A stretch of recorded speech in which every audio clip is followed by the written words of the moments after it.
One of the fun parts I think about this unit is that we get to look at some real-world examples. So with first-degree linear recurrence, what we're often going to see is either financial type problems or probability problems. So let's look here at example 6.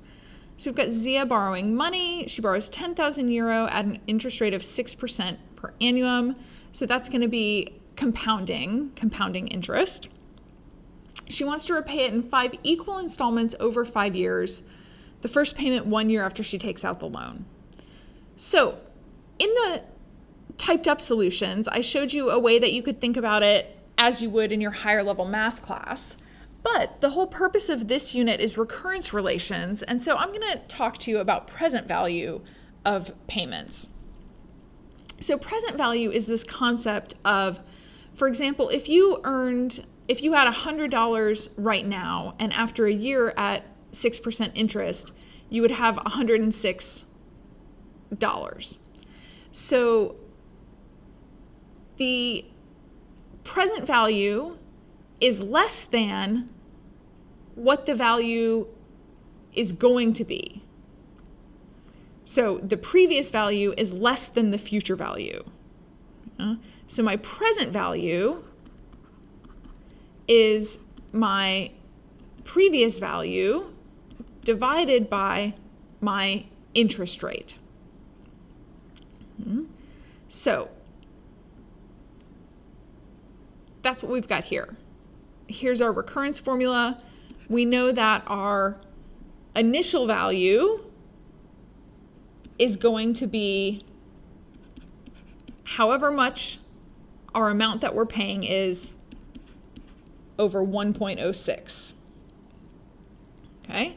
We know that A1, A2, 3, A4, and A5 must add up to our $10,000.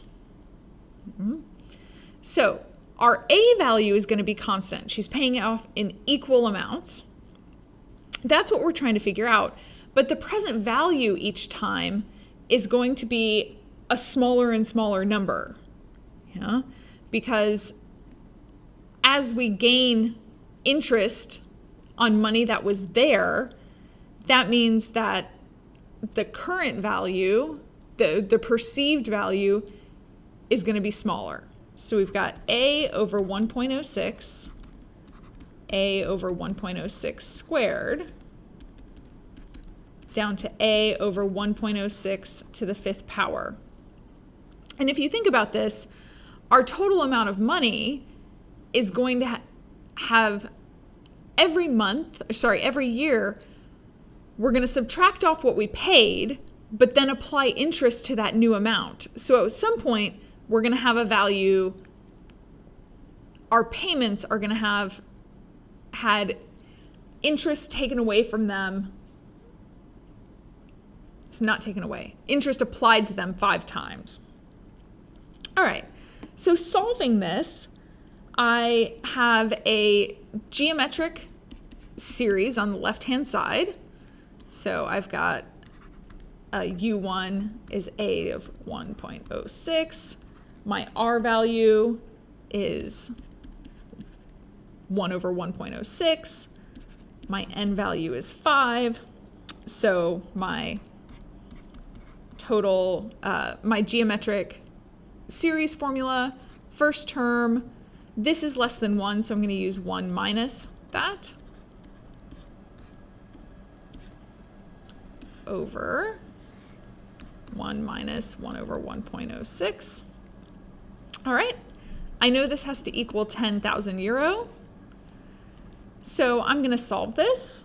And what I see is if I make my common denominator here of 1.06, then I'm going to end up with 0.06 over 1.06. But if I multiply top bottom by 1.06, then I get rid of it. So I would have A times 1 minus 1 over 1.06 to the 5th power.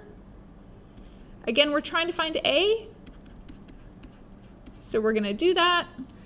This implies that A is 10,000